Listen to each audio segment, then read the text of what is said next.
He hates black people. He hates black people. Talk about the Trump administration placing the images of black men on the White House social media pages. Hi guys, my name is Esther Daniel and you're welcome back to the channel. Let's talk about what's happening right now because this is dangerous.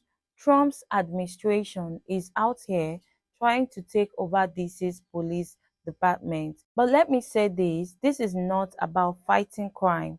This is about fear, white fear. This is about painting black men as the face of criminality when the reality is crime in DC has dropped into 20-year low. But what did they do? They rushed in less than half a day to post mugshots of black men on the official White House social media pages.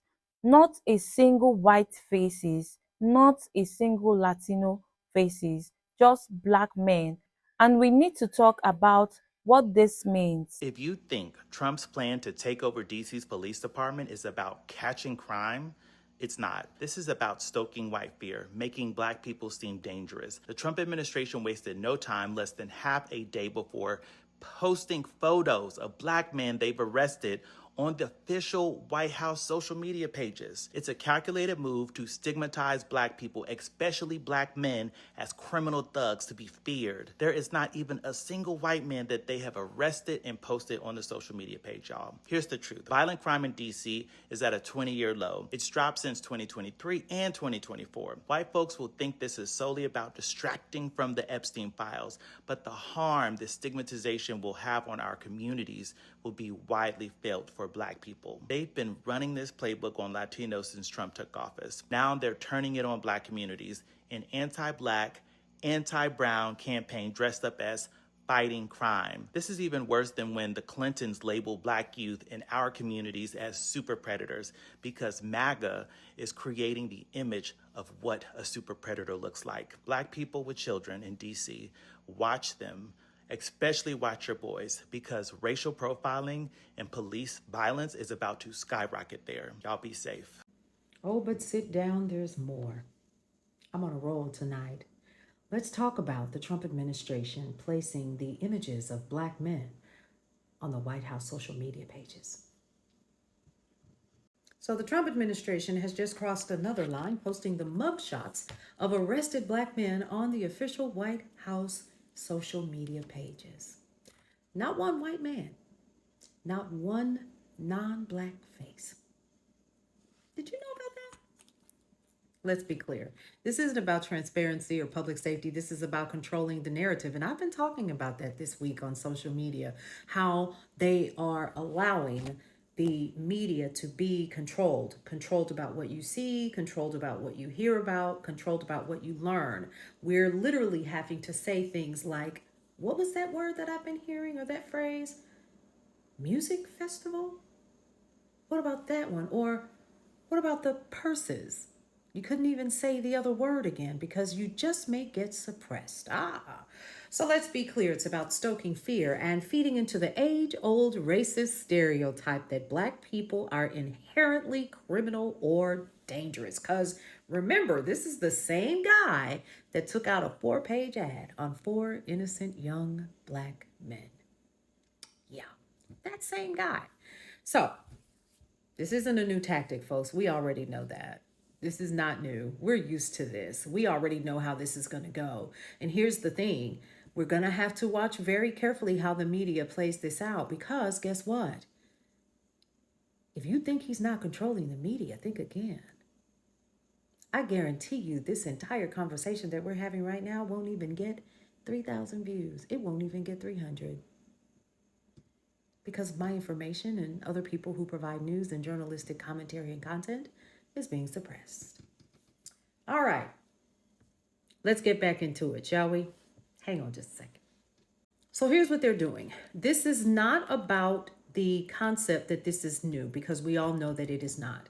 This is about continuing to work on the continuous stereotype of the black male in this country, right? It's used to justify over-policing. It's also used to talk about mass incarceration, because we already know what that's all about, right? You remember the 13th Amendment, and you do know what that's about. Right? Oh, okay. Just wanted to make sure.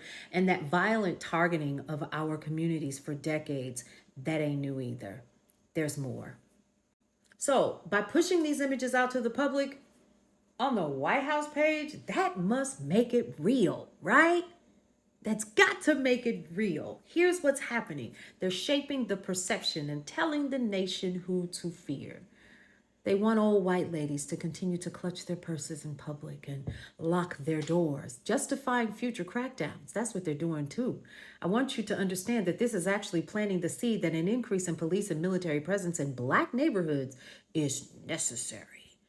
And they're distracting you guys from the systemic failure that we're all witnessing right now. You ever thought about that? You ever thought about what that means? So they're masking policy failures with the mess that we are seeing right now. Washington, D.C.'s crime rate is the lowest it's been in almost 30 years. It's down another 26%. The data and the numbers don't lie. But here's the issue. History is absolutely repeating itself. So this mirrors the exact same propaganda campaigns used to target Latinx and immigrant communities. And we're seeing that in real time, where they're just going around and they're just picking up folks. Doesn't matter who it is, we just go pick them up. That's what we're going to do. Yeah. Yeah, now the focus is on Black communities. And y'all, we have said that on social media. We have continued to say that on social media. From the beginning, we knew that our communities were next. Now, here's the end game. It's going to be expanded racial profiling. We already see that. Okay? Higher rates of police violence, without a word being said, and further erosion of our civil rights. You ever thought about that too? Because it's coming. Here's the reason why you should be alarmed and you should be hot as fish grease.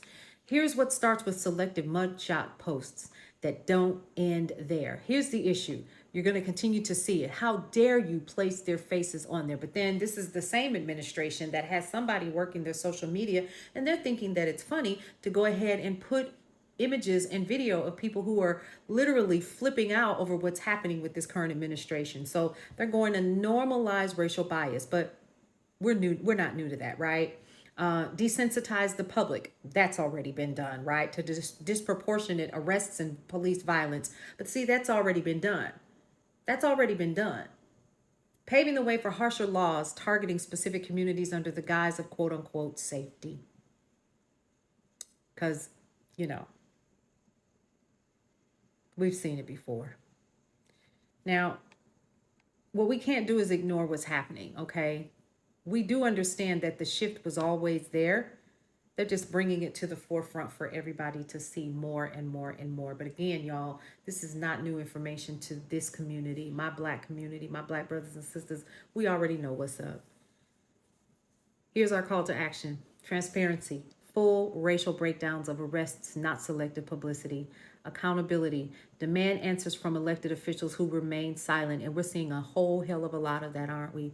And here's something else. Community defense. Support local advocacy groups documenting racial profiling and fighting back in courts and councils. Listen, racial profiling and police violence are about to spike, not just in DC. They're just making it quote unquote okay to do it.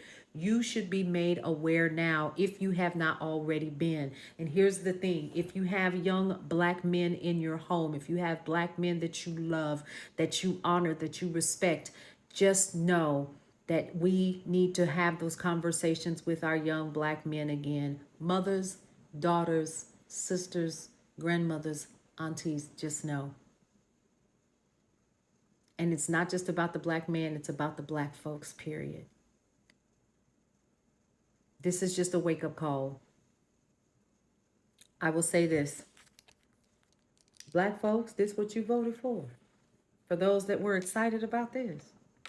You see how the press and you just get up in front of everybody and you just tell people what you want them to know and what to believe. And we believe it. How you feel about that? Because the next wave of policies are not done coming down. And you should be absolutely furious. But the question is, what you gonna do? The first person was right. This is not about fighting crime. It's about showing black faces as criminals so white people feel protected under Trump. This is propaganda. Think about it. If crime is low, why post only black men? Why not show every race? Because they want to scare people. Pictures scare people more than numbers. The second lady also made sense. This is not about honesty or safety. It's about controlling what people see and what they hear. The White House is picking which faces to show, and they only choose black men. That's not fair. That is controlling the story. And yes, some white folks may say, oh, this is just to distract from the Epstein files.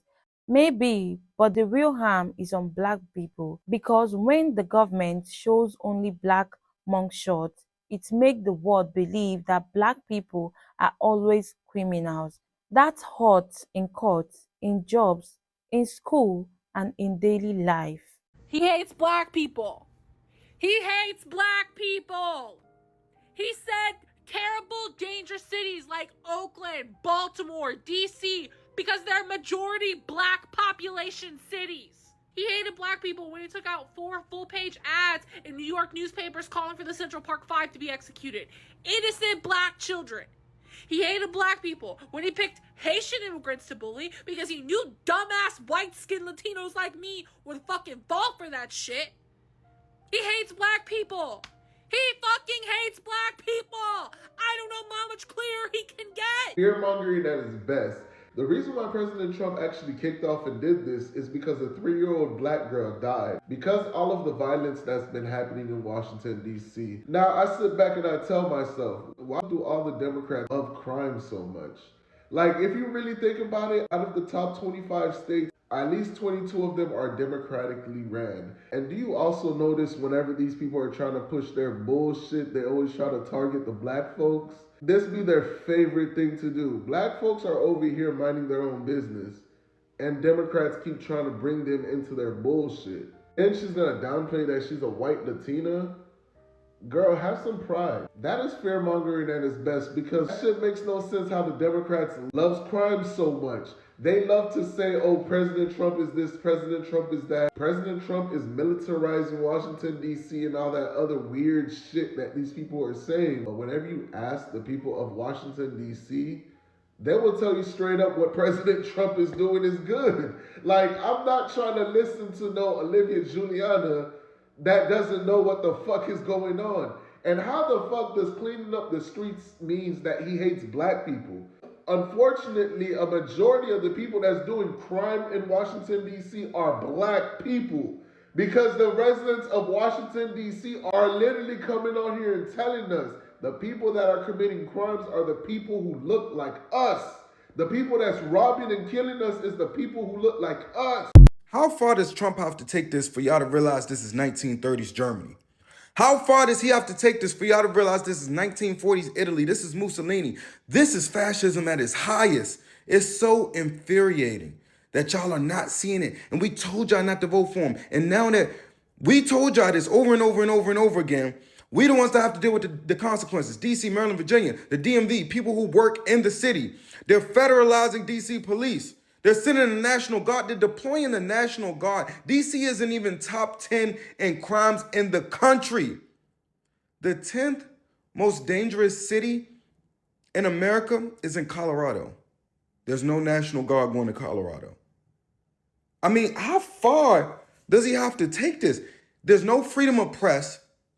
He's deploying the National Guard. He's attacking the homeless and the children in DC. He's comparing DC to Bogota, Colombia. Does he just wake up and just spew out nonsense and then just deploy things? And who the...